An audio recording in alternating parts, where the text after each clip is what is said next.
there are any chiefs or proxy chiefs milling around the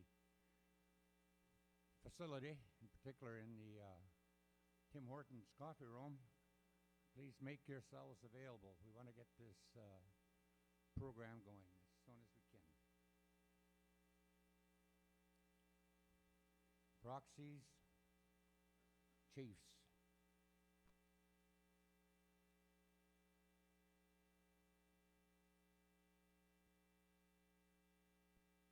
According to our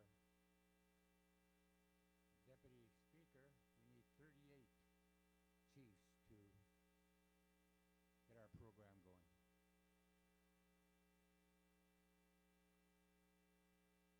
And I have 22.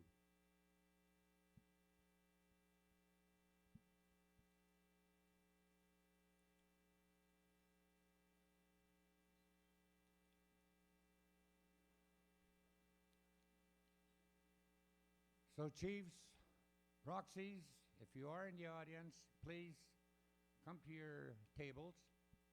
You can politic after. All right? Okay.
We have currently 25 chiefs, and what we're going to do is we're going to bring the flags in. Our veterans, our old veterans, are out there in the back.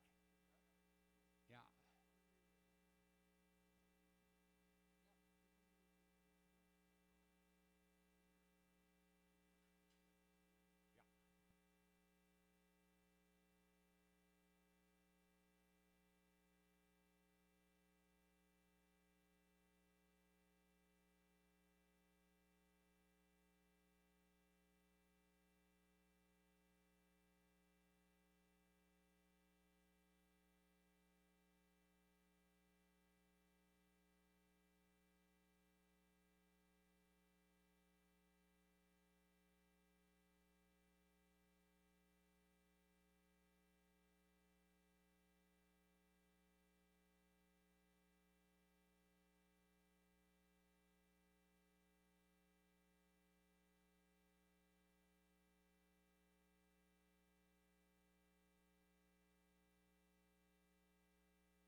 Veterans, are we just about ready? We don't have quorum yet, but I'm going to bring the flags in. Milt? Okay.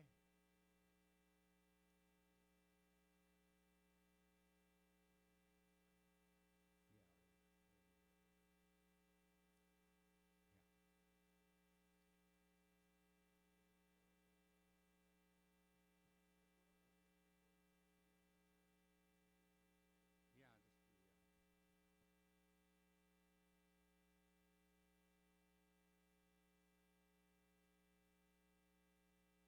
just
right, we're ready. I got the signal from their head elder there, Milton, veterans. If you're all ready, and Crooked Lake. Grand entry. Bring us in. Neepa, please stand.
Please remain standing for the flag and victory song.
Thank you very much, Crooked Lake Singers.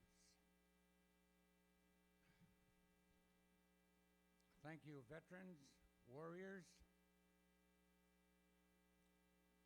for the grand entry. It's always an honor, pleasure to honor our veterans.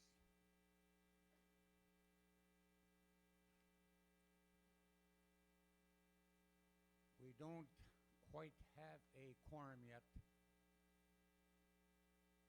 to do business on order of the day. So as soon as we have a quorum, we will look at the order of the day.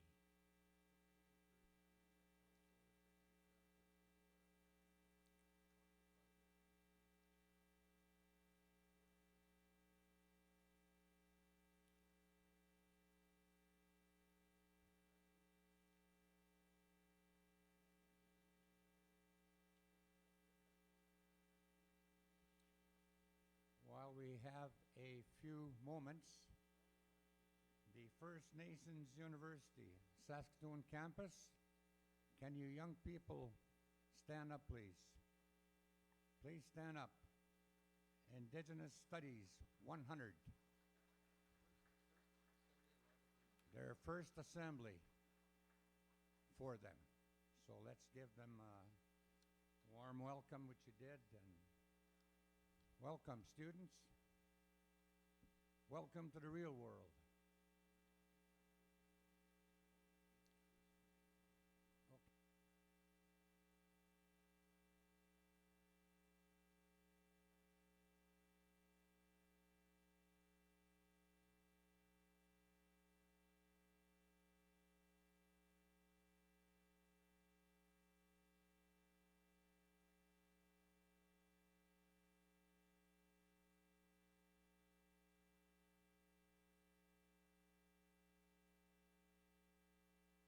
We have a quorum.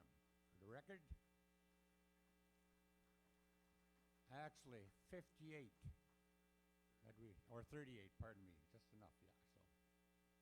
So picked up a few more communities there. So we will now get into the order of the day.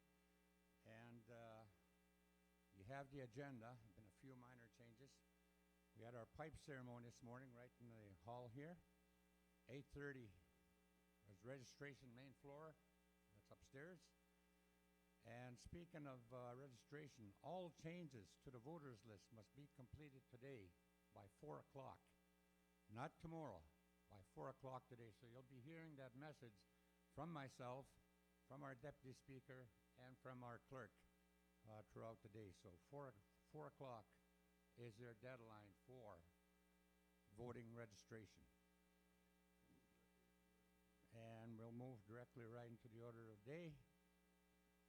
Drum group led by Crooked Lake. We had our opening ceremonies. Thanks again, veterans. Opening remarks, we have interim chief, vice chief Heather Bear. Elders address, Elder A.J. Phillips, Sturgeon Lake First Nation. And the Senate address will be done by Senator Ted Cuizanes from Kisakos. First Nations Veterans Address will be done by Emo Highway. First Nations Women's Commission Address, Chief Bonnie Eagle from Ocean Man. Or I'm sorry, Connie. Did I say Bonnie? Connie. Yeah. First Nations Youth Address, Andre Bear, Little Pine, First Nation. We have a Senate appointment, Senator Amanda Lewison from Kakawistaha. Then, of course, we have the 2014-15 audited financial statements. It's a requirement. We have to do it.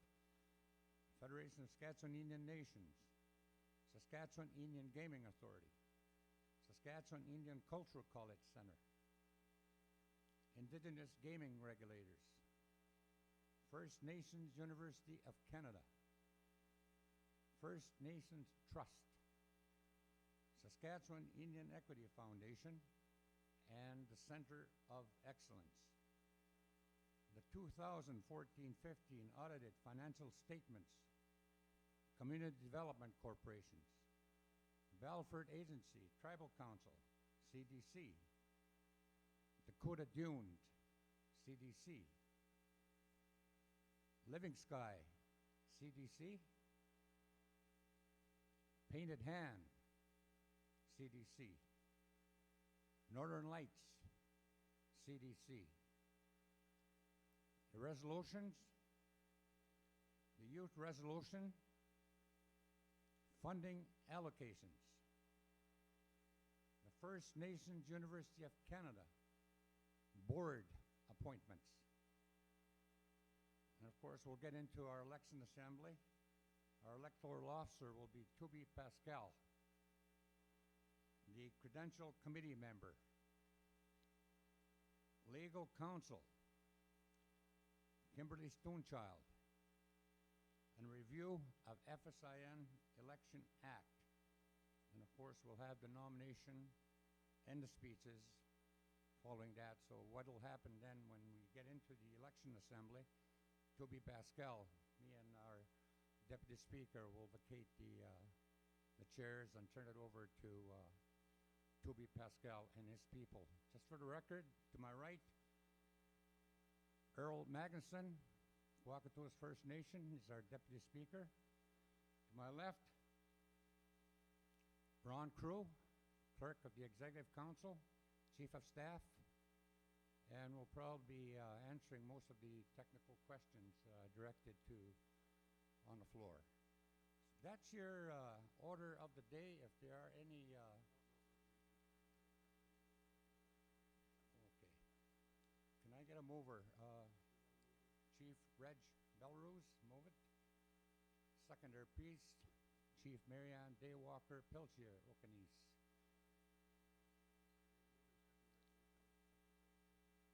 For your discussion, we have a mover and a seconder for your resolution. Nobody, any discussion?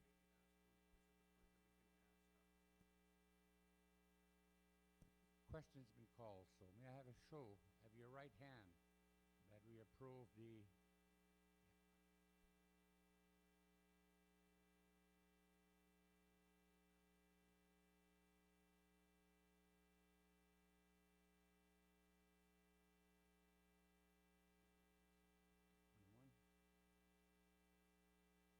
one, aye.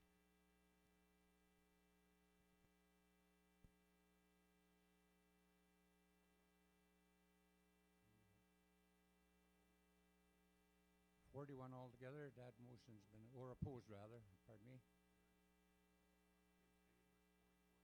41 in favor, no opposition, no abstention. So that carried. Thank you very much.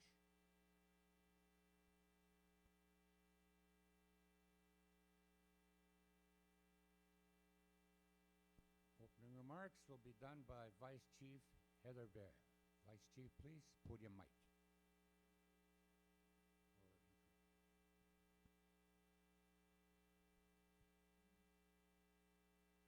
Good morning.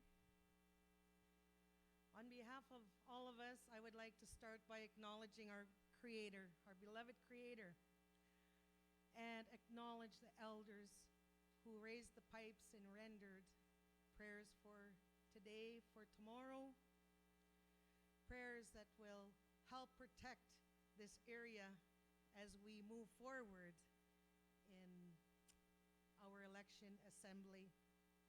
I would like to say good morning also to our veterans. What an honor for our veterans to lead us in this assembly. Thank you. I acknowledge you. There are senators, our respected senators, our leadership of the chiefs, the councilors, the citizens, the voting delegates, everyone from our communities and of also our urban areas, all young and old. I greet each and every one of you and welcome you to this special assembly. Mr. Speaker, Deputy, and our clerk, thank you. Thank you and good morning. I want want to say a special congratulations to our newly elected leaders who have joined us in the circle today, our re-elected leaders from the last assembly. This morning and throughout the next 2 days, I believe the strongest minds in leadership are in this room, will be in this room. And I look forward and I will embrace your decisions. Today, we are embarking on a process to determine our leadership for the next few years. We are at a critical juncture, and we look forward to the result of this process that will lead our communities. And we are looking for the change for the betterment of our people. Beyond the election, we have an opportunity now to reset the relationship with Canada. For the first time in many, many years, we have a Prime Minister who says he is ready to engage on a nation-to-nation basis built upon the treaty relationship with the Crown. It is time to take full advantage of the possibilities and the opportunities, but we have to remain organized. We know one of the greatest liabilities of history is that all too many people have failed to remain awake and alert through great periods of political change, and every society has its protectors of the status quo. Today, our very survival of Indigenous peoples depends on your ability to stay alert, to stay unified, to adjust to new ideas, to remain vigilant, and to face the challenges of change for the betterment of our people. My friends, this is the message. I look forward in the next 2 days. I will keep my comments short, clear, hopefully concise, and I want to congratulate all the contenders who have stepped up. Our elders tell us those are honorable people. When they put your name there, you are a person of honor. And I thank the leadership for putting the people there, the ones that make our leadership work hard. So with that, my love and prayers, I look forward to the deliberations. And my friends, tomorrow, I will need Tim Hortons because tonight, when I go to bed, I won't be able to sleep because the longer I stay awake, the longer I get to be your interim chief. Skachimigwech, Nanaskaman, have a wonderful assembly. Thank you very much, Interim Chief Bear. Yeah. Make sure that coffee's strong. Yeah. And only coffee. Thank you very much for the opening remarks. Elder, AJ. Felix, please. I know Elder Felix is moving a little slow, but he's a former Tom Longboat Trophy nominee and didn't win the trophy, but won the medal. AJ?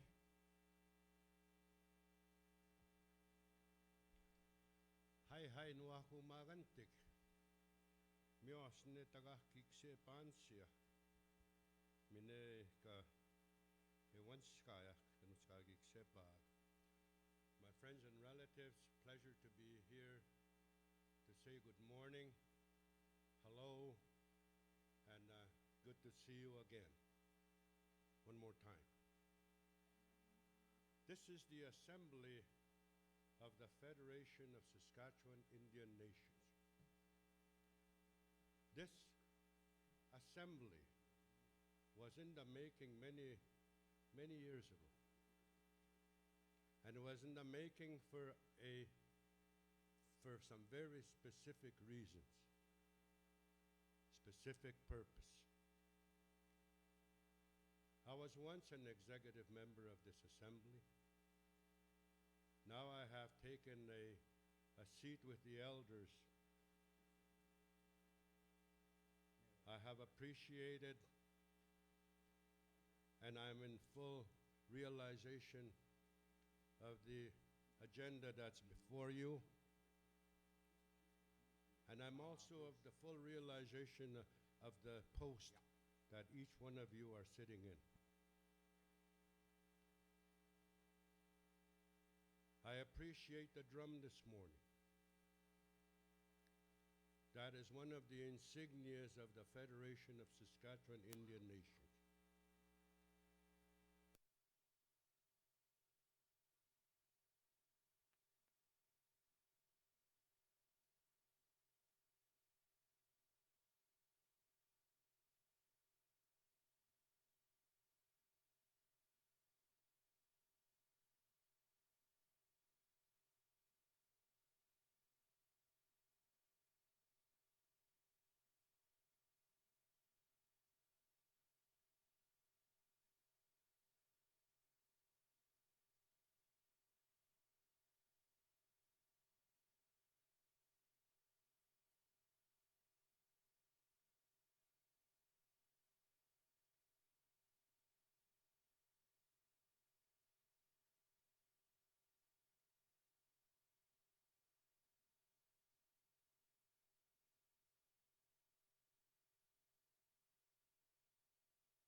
potash prices came down.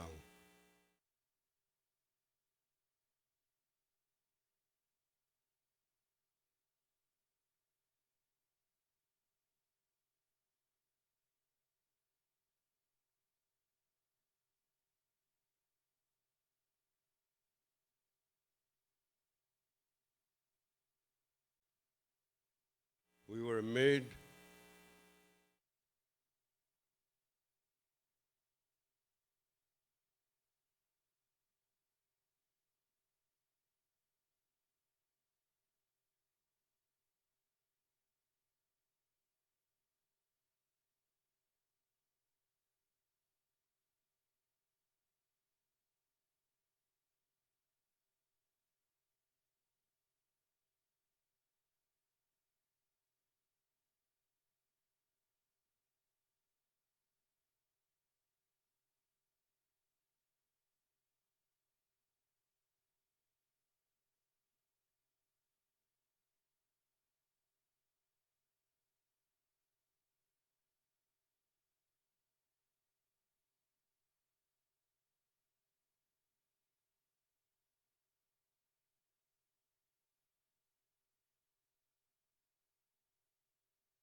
her granddaughter died of starvation. These are facts, and they're wrong.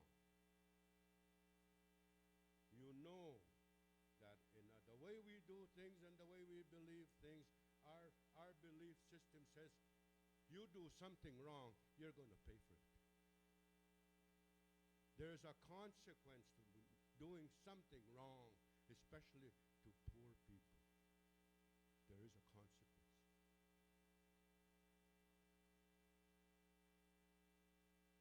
I want to reiterate our organization's role. Our role is to stay together. We'll be weak if we think we can be a part of a partnership that our elders, the old men and the old women, created many generations ago. We will clip our wings if we think we can do better on our own. We have to stay together. In that staying together, we cannot hurt our organization. I haven't agreed with everything that our organization did. I didn't. But I talk about it. Our organization is unique. Our organization is made up of all of the tribes across this land, Saskatchewan. And we've always been trying to be innovative on how to keep it strong and how to stay together. We use the little money that we have in the reservation, money that we don't have, to come and support our organization. We bring in more people, the people that we need according to our election voters lists. We spend a lot of money bringing our people in. That's how much faith we have in our organization. We spend money that we don't have.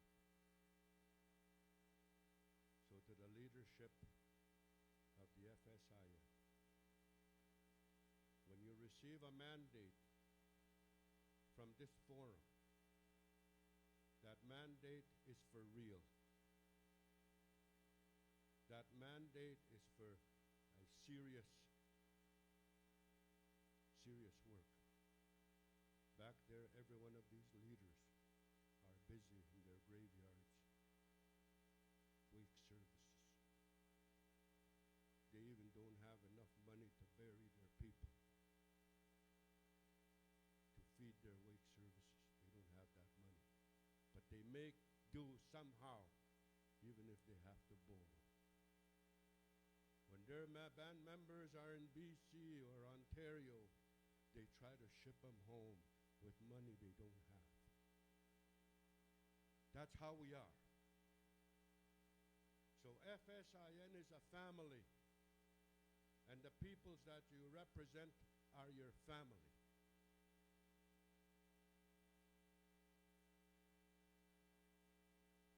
I want to say one of my roles in present-day life is I'm the firekeeper for Treaties 1 to 11. Have been for the last 15 years.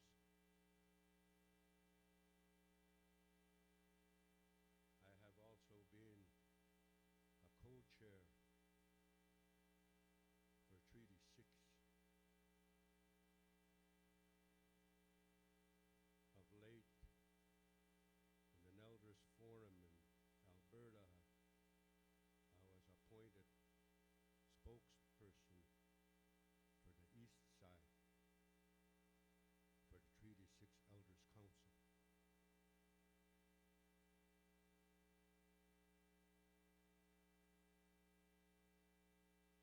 I was very blessed when I heard that the youth of our many nations, the next Treaties 1 to 11 gathering,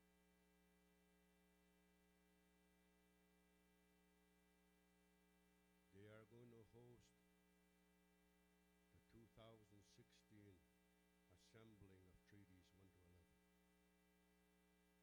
Our young people. So I will accommodate them with the fire bundle that I keep. I will work with them. They are tomorrow's leaders. They are our hope.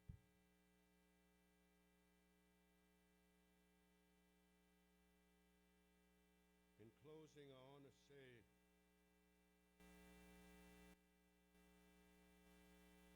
two things. There are 95 recommendations from the Truth and Reconciliation Commission. If you haven't read them, please read them. Because those recommendations are hitting the mark on the shortfall and the misery that was caused, the poverty that we live in of our nations. They have recommendations to resolve many of those issues. This assembly of leadership, of peoples, of delegates should make all efforts to send a very clear message to the province and to the new federal government to take those 95 recommendations off the shelf and start working with us to resolve our issues. A resolution, a recommendation, a motion from this floor directly to Justin Trudeau to immediately start implementing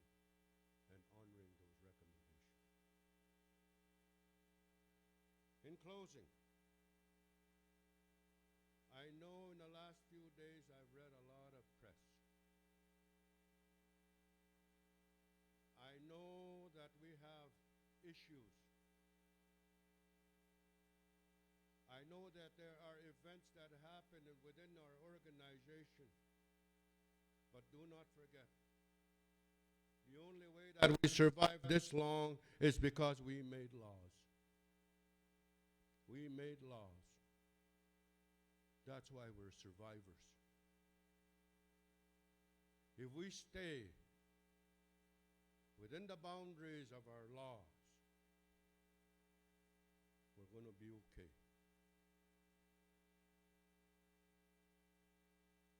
Chiefs, again I will say, in the last address that I had with you a few years back when we had a leadership problem, and I just happened to be the speaker that time too.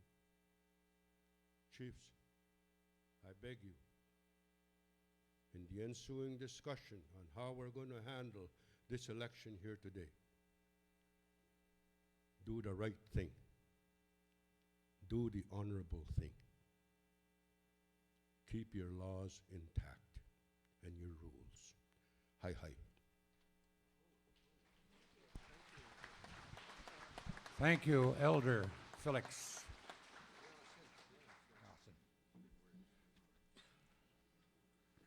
Miasin.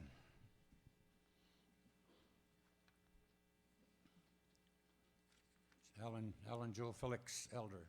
Great. I'm just going to go through a list before we get Senator Ted Cusane's newly elected Chief, English River, Lawrence McIntyre. Re-elected Chief, Sakame, Lynn Akos. Just hang on to your applause and then I'll get the people to stand up. Fond du Lac Chief, Rhodey Adams, newly elected. Big River First Nation or Whitefish, re-elected Bruce Morin. Vice Chief Joseph Desani, Prince Albert Grand Council, re-elected. Cumberland House, Chief Lorne Stewart was acclaimed. So the names, I just please stand up and want to welcome you to our new interim chief. Welcome you people. So it's the rest of the delegates or the chiefs to recognize who the new people are. Please stand up and remain standing. Yeah, some of you, of course, we know you, so welcome to the assembly. And thanks again. Senator Ted Cusanes, please. Podium mic.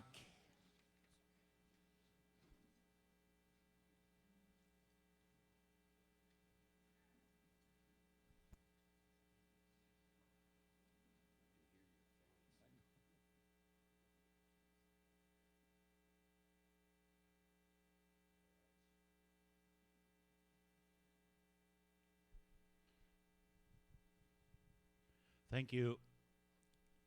First of all, I'd like to wish everybody a very good morning. Welcome to our Chiefs Assembly.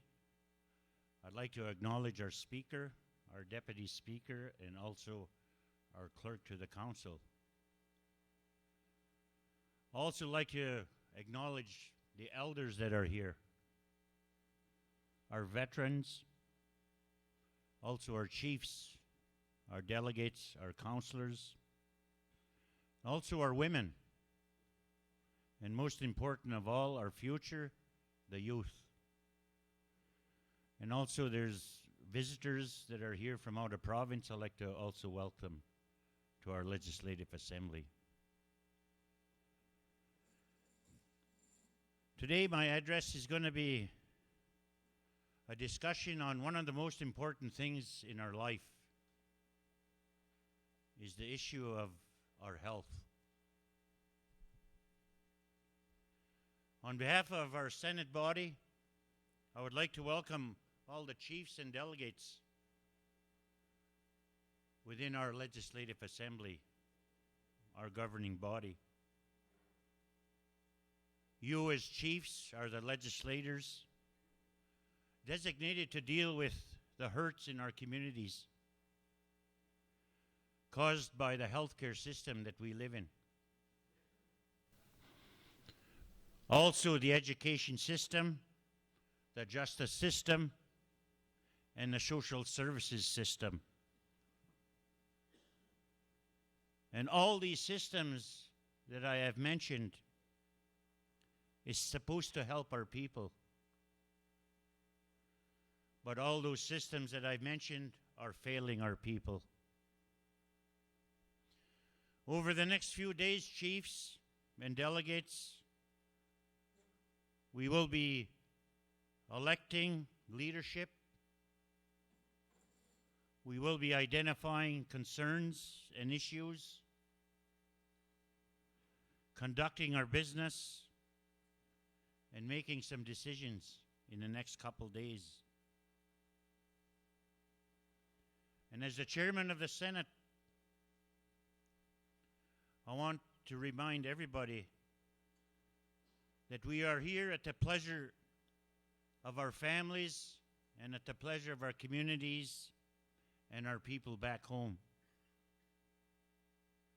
And our people expect and deserve the best within our communities.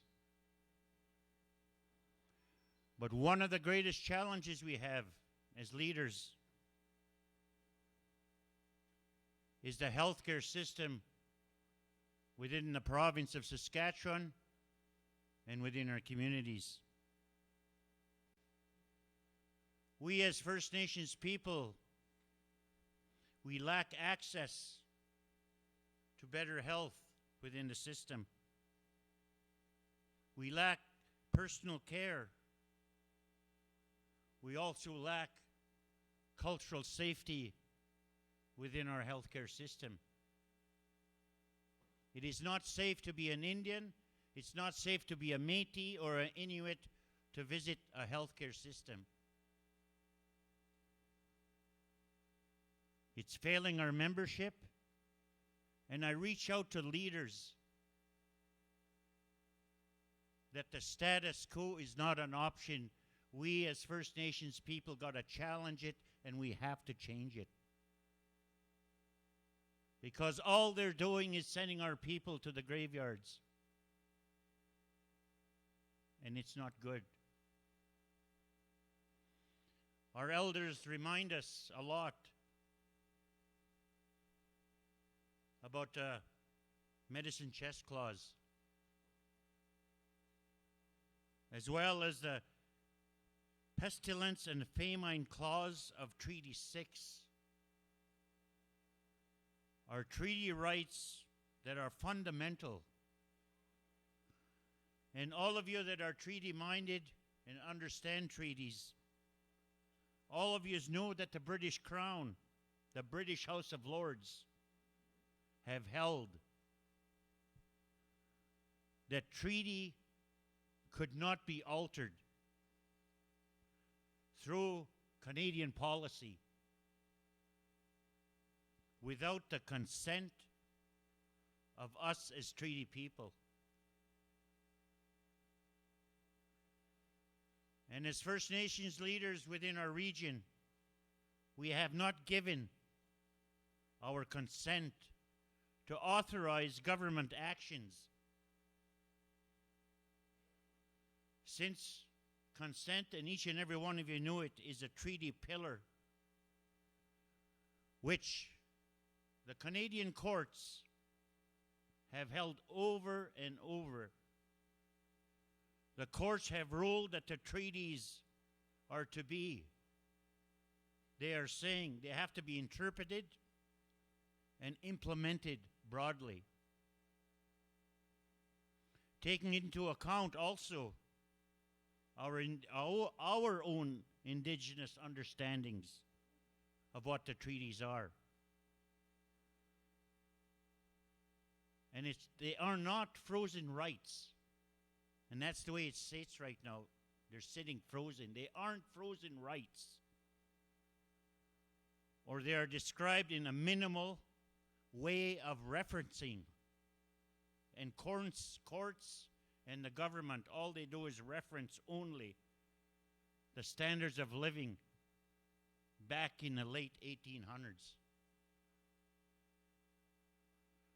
And you know yourselves, the rulings are clear, but the government officials do not follow the law, even though we've had all the court cases on the side of the First Nations people across this land that you call Canada.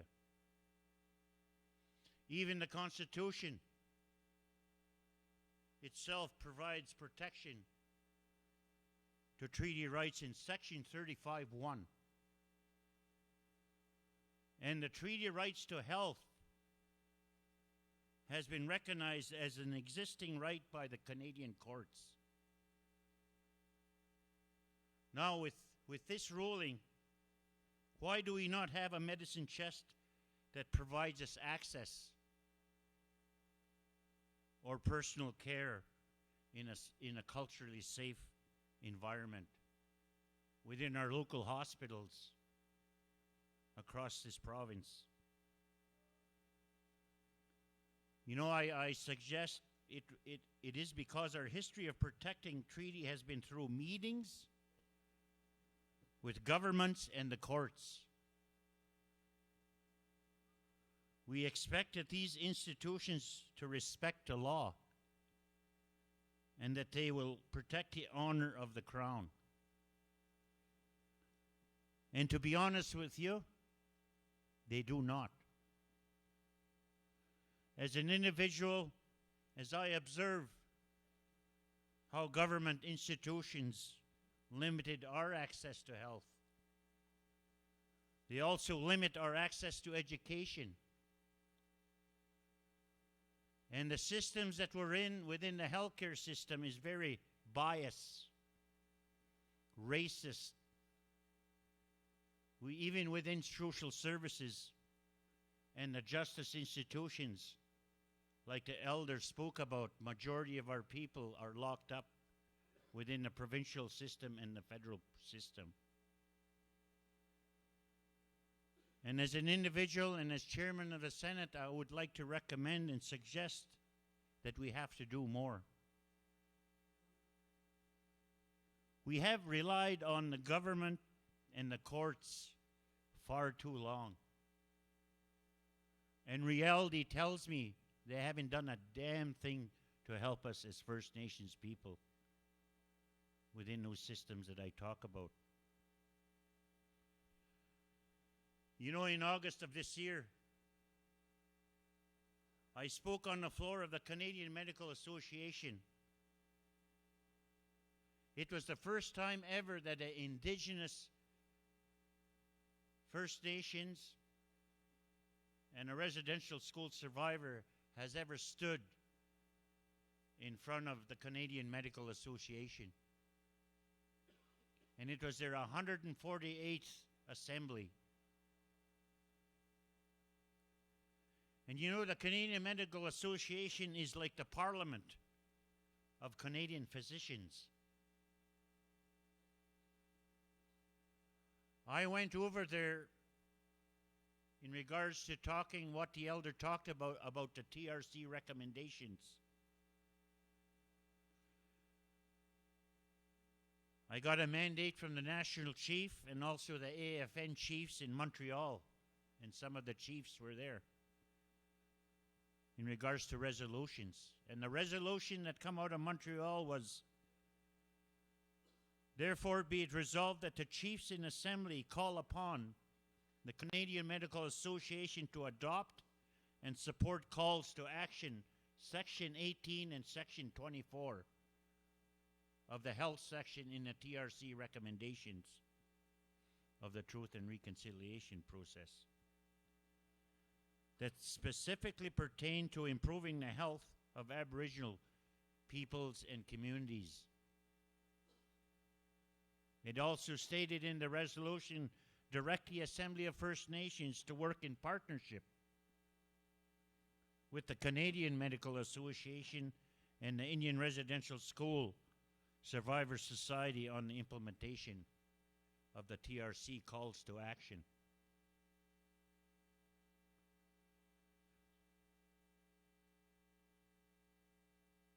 Doctors, physicians are one of the groups that provide First Nations access to the medicine chest. They are a body that are self-regulating. So in my address, I reached out and told the Canadian physicians that the First Nations communities are reaching out, and we are hoping that they will respond. As an individual, I stood up there on behalf of the AFN in many communities across this country.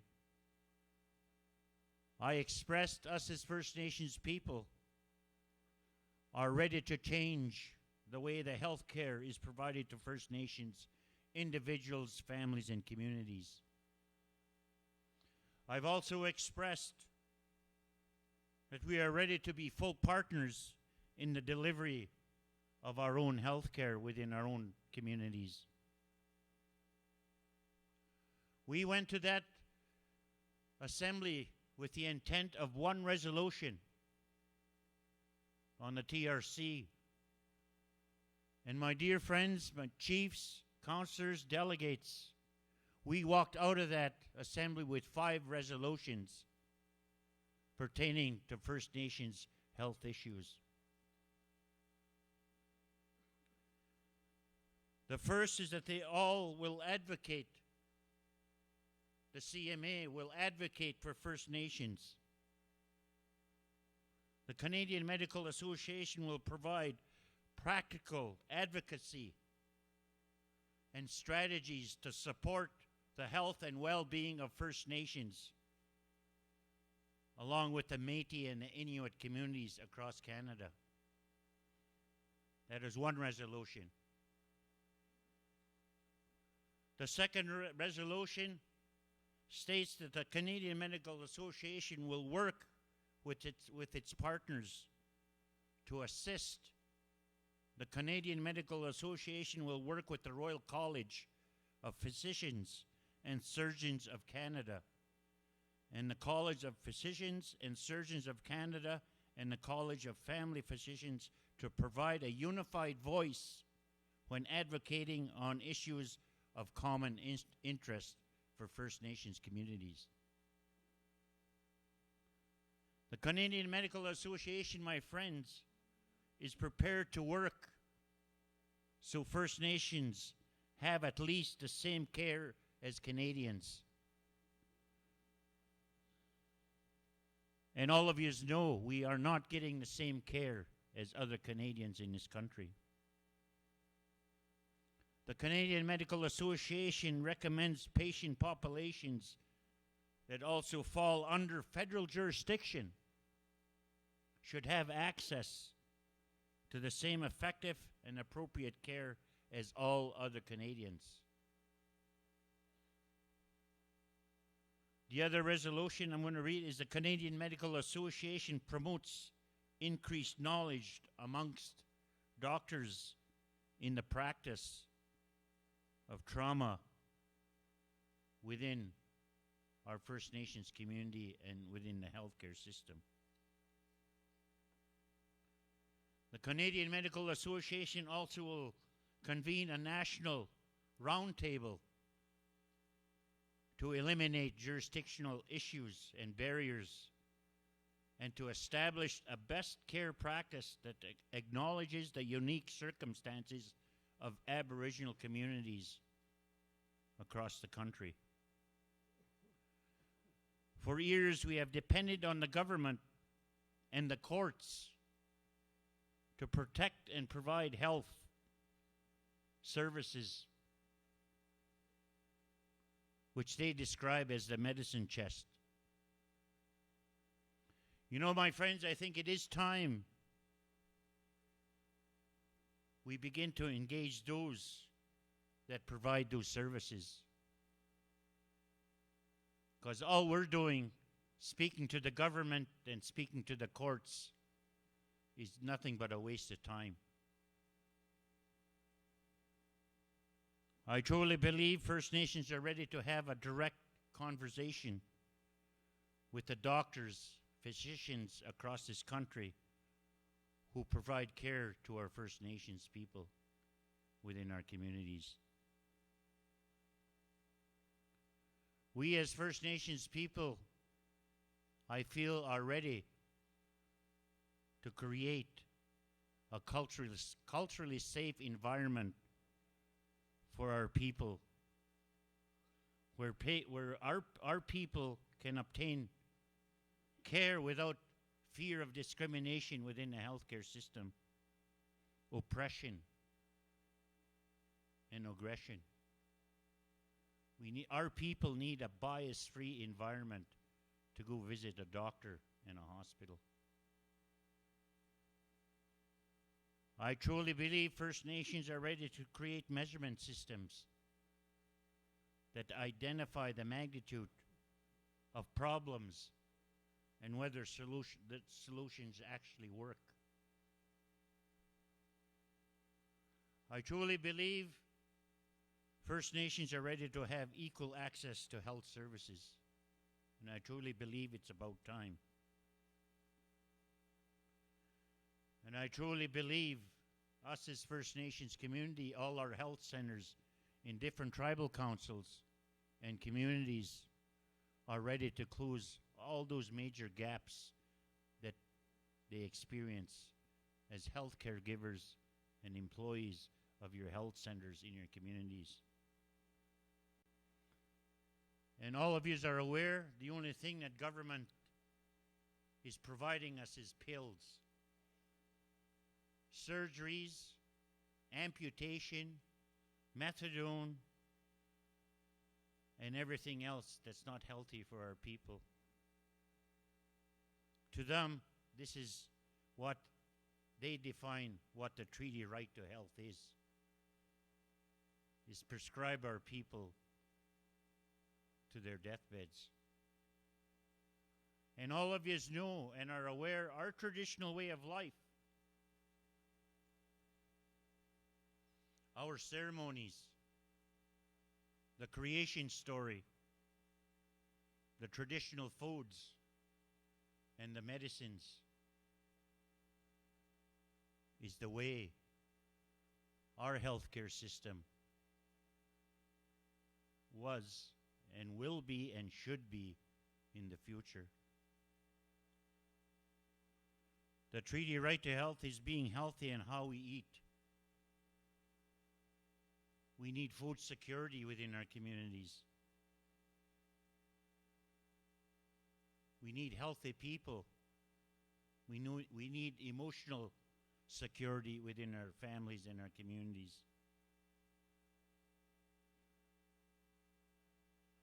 And how we work, how we live. We need water security within our communities and within our families. I truly believe us as First Nations people were ready for the treaty right to health to be fulfilled. You may ask the question, it's a great speech, a great presentation. Many people will say that. But how do we move forward? And what are the next steps? Because we do a lot of talking many times, but we never get the work done, or nobody wants to do the work, or we haven't got the resources to do the work. The next steps, I truly believe as an individual, First Nations within this province need to take control of delivery of our own health care services within Saskatchewan and within our treaty areas. We need to develop a health system that incorporates our own laws, which the elder mentioned earlier, our traditions, our cultural practices, into the design and delivery of health care in treaty areas.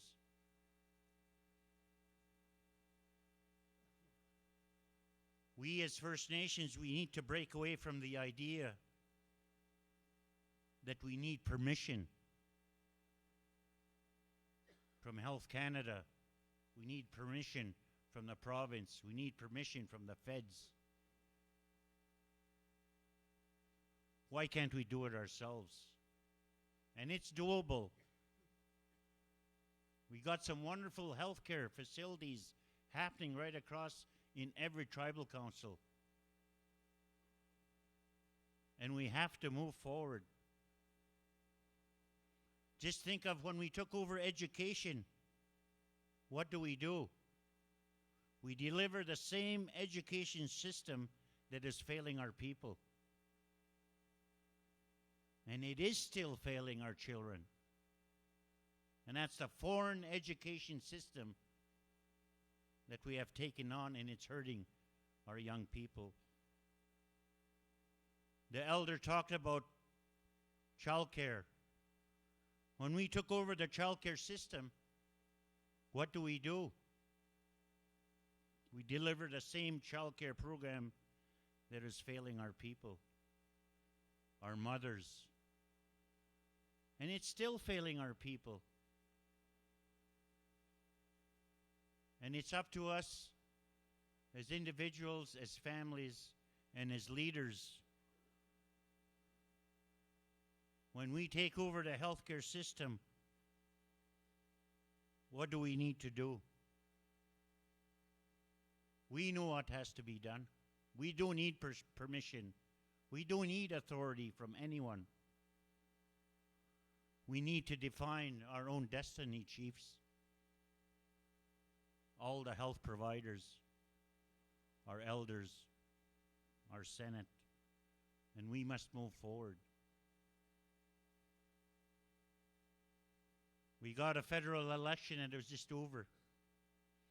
We got a new Prime Minister designate. Next week he's being sworn in.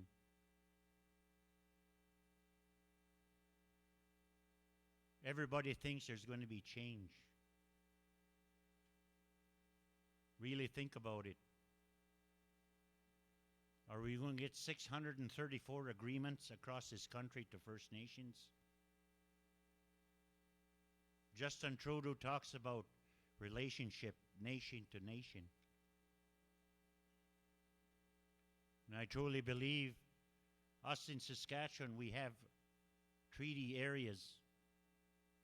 If there's going to be any relationship building, it has to be dealt with treaty by treaty. Treaty 4, Treaty 6, and all the other treaties that are in Saskatchewan. And we have to have a process in moving forward. We talk treaty, but we sure don't walk the talk. We got different definitions of treaty. And the most important part of the treaty is the inherent right, the spirituality, the sacredness of what treaty is all about. You could go into the universities, to all the schools, and you have professors defining what treaties are. And our treaty is with our traditions and our customs and the sacred ceremony that we used when those treaties were signed with the Great Spirit. So my friends, I share that with each and every one of you. And I always say, you could say the best speech in the world. And I talked about it last week at the Indian Government Commission. Senate speeches, Senate address, or else the elders' address. Do we get anything out of it? Do we do anything about it? Or is it just rhetoric that we talk about what I'm saying? And what I'm doing is asking and reaching out. I think we got the responsibility to assist individuals in our communities, families, in regards to the healthcare system, the education system, and the social services system and the ICFS system. We could win it. We put our minds to it. We could pull off what we want to do. So with that, everybody, thank you very much for your attention. I really appreciate presenting to you. And in moving forward, I hope and wish that we move forward on our own healthcare system in Saskatchewan. Thank you. Thank you very much, Senator Ted Cuizanes.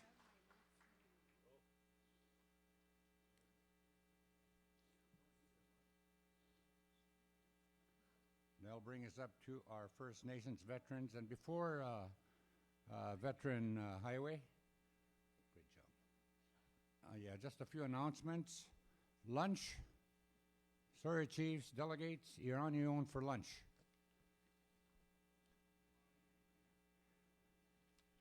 We have a set of keys here. It's a Chevy product.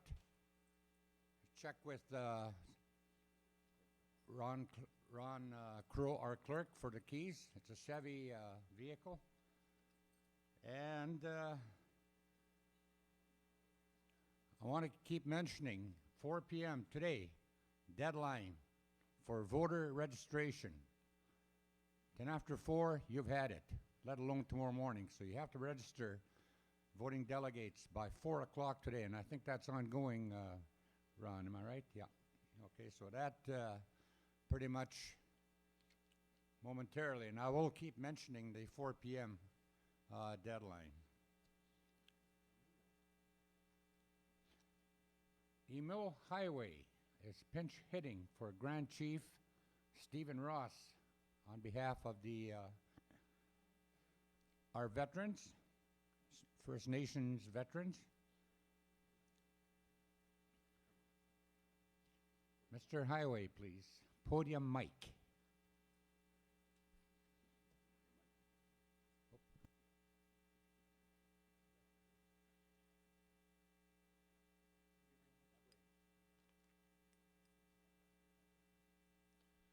Thank you very much, Mr. Speaker. Tansi, saan puhuga niidu on, saad sa ju kage tegin stuutina manemaga. Ai hiuti aga tassimut, saad sa tegin stuutina. Aga sisi niidu ja nii et mis kattaga kage tummuta pita kusni. I'll be speaking in English, but I guess everybody understands English. And not everybody understands Cree, so. Speaker, Deputy Speaker, Chiefs, FSIN Chiefs, and Vice Chiefs, all the councillors, the elders, and of course the fellow veterans that are sitting over to my left, and the senators, distinguished guests, ladies and gentlemen, and boys and girls. I want to thank the elders, of course, first of all, for smoking the pipe this morning and praying for our welfare. I'm sure they mentioned our children, our grandchildren, and our grandchildren in their prayers, as they always do. I want to thank them. I want to thank the drum group for their beautiful songs. Without the drum group and their singing, it wouldn't be a gathering, not a traditional gathering at any rate. We certainly appreciate those singers. I'm proud to be in your company. I'm proud to have this privilege to be able to say a few words in front of such a distinguished audience. And a powerful audience, I might add. The FSIN, as someone earlier said, is a powerful organization right across Canada. Everybody knows about it. I want to bring greetings on behalf of my fellow Saskatchewan veterans and members of our executive. At this time, I'd like to acknowledge before I forget, the reason I'm up here and not the Grand Chief of the First Nations Veterans Association, Stephen Ross, was because he's tied up, or he was tied up in the back room. He's got other duties to be doing. But I find now that he's sitting over there, a little, I guess, too late to switch. But that's why I'm up here speaking on behalf of the Grand Chief of the First Nations Veterans Association. Incidentally, he's done a great job since his term began. Hard-working and always on the road, always bringing up concerns, veterans' concerns. And it's good to have him here. Philip Ledoux is the Vice President of the Prince Albert branch. The Arlen Tutusis is the President, and Vice President is Victor Sanderson, North Battleford branch. In the Southern branch, we have Dion Hassler, who's the President, and Vice President Ron Redwood. A little bit later, we'll be doing a presentation to Rocky or Ron Redwood at the end of this little talk here. And of course, we want to acknowledge any other veterans who are not with our association at this time and may be in the audience. We want to welcome them. And we've had the privilege of working with Interim Chief Heather Bear, who's sitting right here, who's a great supporter of our organization, always at our meetings, always with good suggestions. And we certainly need him, or her, I'm sorry, her at these executive meetings. A great supporter. And there are other chiefs in the audience that are worth mentioning. One of them is the Prince Albert Grand Chief, Ron Michel, a great supporter, especially during Remembrance Day ceremonies at the gymnasium, at the Allen Bird Gymnasium in Prince Albert. We'll be having that on November the 10th, I believe, at the gymnasium in Prince Albert. And of course, Chief of the Onion Lake First Nation, Wallace Fox, always there, shake your hand and say a few kind words regarding the veterans. The new Prime Minister designate will be sworn in, I guess, in a week's time, the Senator was saying. And we will be needing support from the political front regarding his promise that he'll provide more funding for veterans in Canada. As some of you are probably aware, the office was closed in Saskatoon, and veterans who are in wheelchairs, veterans who are incapable of traveling on their own, have to travel to Regina. So there are a lot of issues in that regard. I hope Justin Trudeau, when he becomes Prime Minister in a week's time, will remember those words. And I trust the chiefs here will bring that to his attention if they ever have the chance. We'd certainly appreciate it. I know we have a big agenda today, so I won't take too much of your time. I just want to update you on some of what's happening within our organization. The work we have been doing. I want to speak about a resolution you have to deal with concerning veterans voting at FSIN elections. And this is not a surprise move. This has been on the table for about 2 years anyway, when the last Grand Chief Ray Sanderson was holding the office. In 2013, World War II combat veteran Philip Favel was attending a branch meeting of the SFNVA in North Battleford. Veteran Favel is a survivor of D-Day, June the 6th, 1944, when they landed in Normandy in the liberation of Europe. I had the privilege of following that route, me and my brother, Francis Highway, just over a year ago. We took a ferry from Portsmouth across the English Channel. It's about a 6-hour trip. And we landed in Normandy about 5 in the morning. This was just in remembrance of what our veterans did during the liberation of Europe. It's quite an eye-opener. And of course, we visited cemeteries, Commonwealth cemeteries in France, in Belgium, and in Holland. If you ever have the chance to go to Europe, please do so. Say a prayer at the grave sites of the many native men and women who are laying in their graves in Holland. We've done smudges at these gravestones of all the native names that we could find on that last trip we went on. You know, it's a emotional time when you kneel beside a headstone of a young native soldier, 22 years old and killed about 3 months before the end of the war.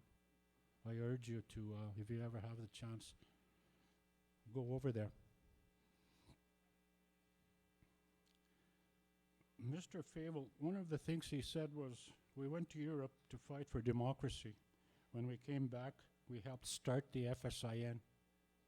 Yet today, why is it we can't even vote there, unquote? This started a discussion with the previous SFNVA Grand Chief Ray Sanderson, who spoke about it at a veterans address during one of the FSIN assemblies. Inequality is something that we are very familiar with as Native people. In a veteran's case, it's no different.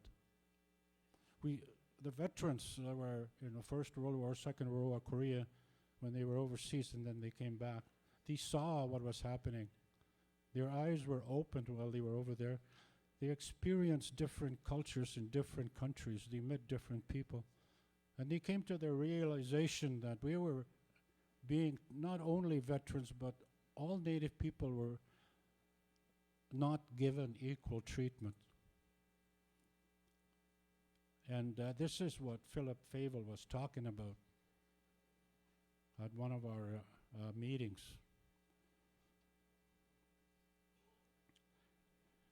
At our recent March 2015 executive meeting, we were directed to pursue this idea with the chiefs in assembly here today.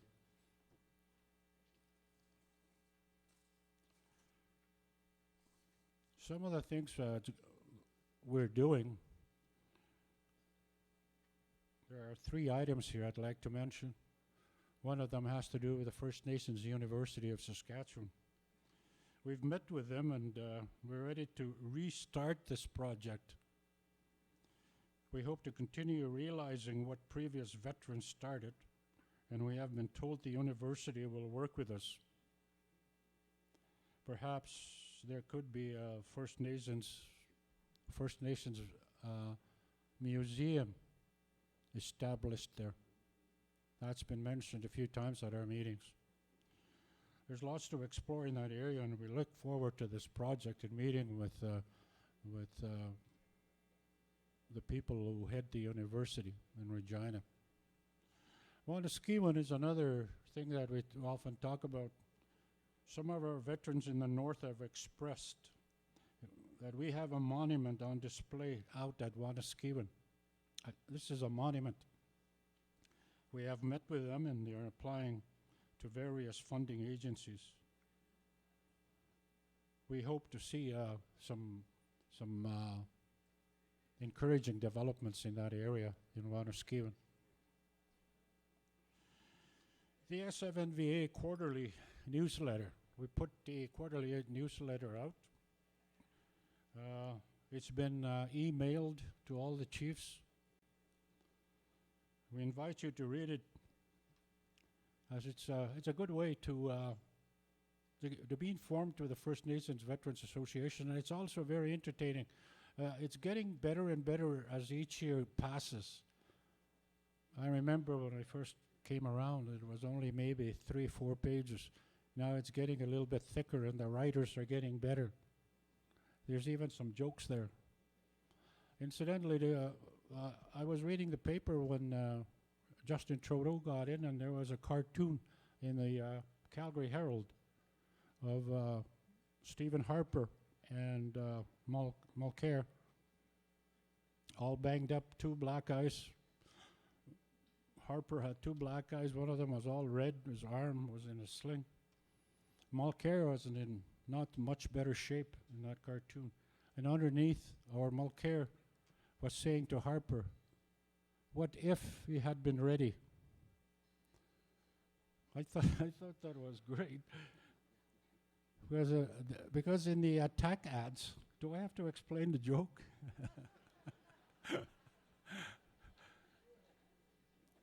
In the attack ads, they've been saying that Justin Trudeau hadn't been ready to be prime minister. But anyway, they took a beating. Anyway, those are some of the projects that I just mentioned that we're working on. We thank you for all the support you have given us. As I often say, the Veterans Association need the FSIN, a good, strong, powerful organization at their backs to support them. And if we forget to say thank you to the chiefs and the councillors who are sitting here today, it's not because we are not grateful. We are. We want to thank you for that. Thank you for pushing our agendas in the higher levels of government, within the provincial government and at the federal level. We want to thank you for that from the bottom of our hearts. And tonight, as you go to bed, please say a prayer for the men and women in uniform. Here go see Tinigate. But at this time, we do have a quick presentation we'd like to make to Rocky Redwood, a steadfast, a very dedicated member of our association. If Rocky could come forward, we'll. The floor do a will presentation. recognize Rocky Redwood. Thank you Mr. very Redwood, much. please. May I have the drum group, Milt, please?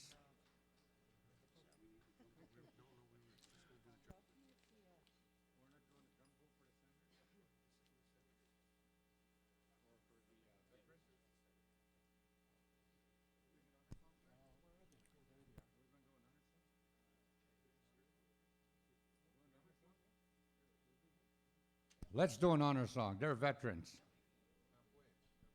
I will pull some authority here. Honor song, please.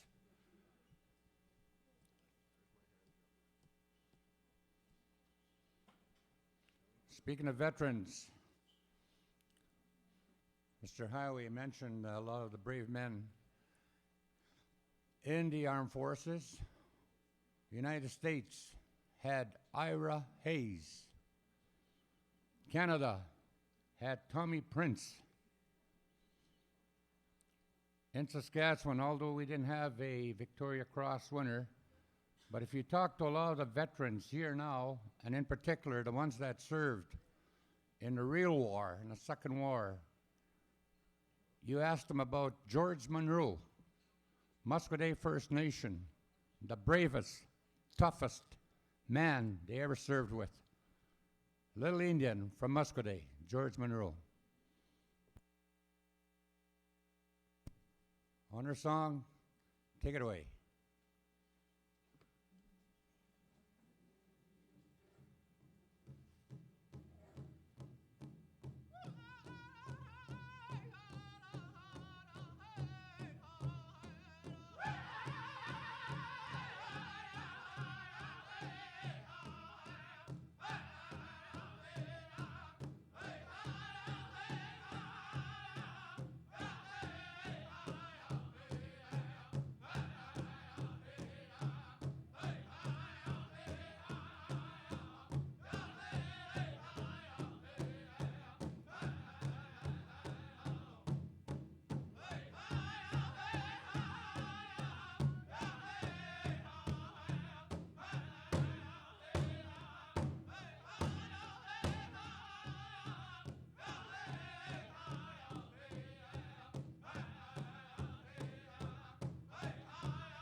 Thank you, Crooked Lake Singers, for the honor song. Thank you, Veteran Highway, and your veterans, warriors. Thank you again, Crooked Lake, for the Crooked Lake Singers. Thank you, Rocky, for this, for the honor song.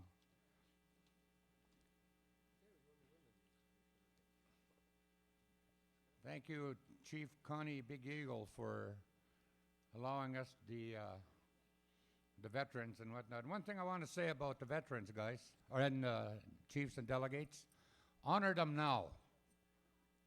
Let's not wait till they're gone to the happy hunting grounds. And that applies to a lot of our honorees and whatnot. Let's honor them now so they can enjoy it and appreciate it. Thank you. Chief Connie Big Eagle, please. No, we're going right through. And again, speaking of lunch, Chief Big Eagle mentioned that. Sorry, guys, you're on your own for lunch. And remember, 4 o'clock deadline for voter registration. Thank you. Sorry about that, Chief. Thank you for your patience. It's one thing you learn. You have to be patient when you're an Indian leader. So, Chief Big Eagle, please. Good morning, or good afternoon. I don't know what it is right now. I want to acknowledge the pipe, the prayers, and the drum, and the speakers who spoke before me and the ones who are coming. On behalf of the Saskatchewan First Nation Women's Council, I bring greetings to the veterans, the elders, the youth, the visitors, the observers, FSIN staff, FSIN executive, Heather holding down the fort, FSIN candidates, councillors, chiefs in assembly, and the Senate. And the students who came, and Ocean Man said that they're watching me on the live feed, so hello to them, and these guys. I want to say a special welcome to our newest senator, Amanda Lewison.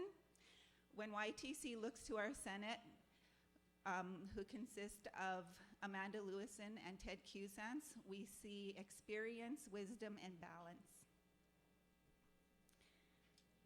I had made a prediction for the outcome of the federal election. There's a difference between what you think is going to happen and what you hope will happen. So I was pleasantly surprised when the Liberals were announced as our new party with the majority government on October 19th. I was imagining 1 million natives rejoicing across Canada, whether they voted Liberal, NDP, or Conservative. One of Justin Trudeau's campaign promises to First Nations was that he would do an inquiry into the missing and murdered Aboriginal women. Then when he got in, First Nation leaders said that they want it done within the first 100 days of Trudeau taking office. Absolutely. The families of our missing and murdered women want justice. The families of our murdered and missing women need closure. However, in addition, we need prevention. We need a safety plan. And as First Nation women, we need to participate in creating this plan. We are in vulnerable situations every day, whether it's by necessity or by choice. It could be a young student waiting for the bus on a dark winter morning or late in the evening, or any one of us as leaders driving alone to our next meeting. A woman going out on a first date, meeting someone at a bar, or meeting someone at a party. You never know what could happen. We should always tell someone we trust where we are, who we are with, what the address is, what the name is, what their phone number is, or a license plate number, with no judgment. I propose a hotline with no judgment, that we can all say, "Hi, my name is Connie Big Eagle. My truck just broke down on Highway 11. I'm north of Chamberlain, and I'm on my way to Saskatoon to a meeting."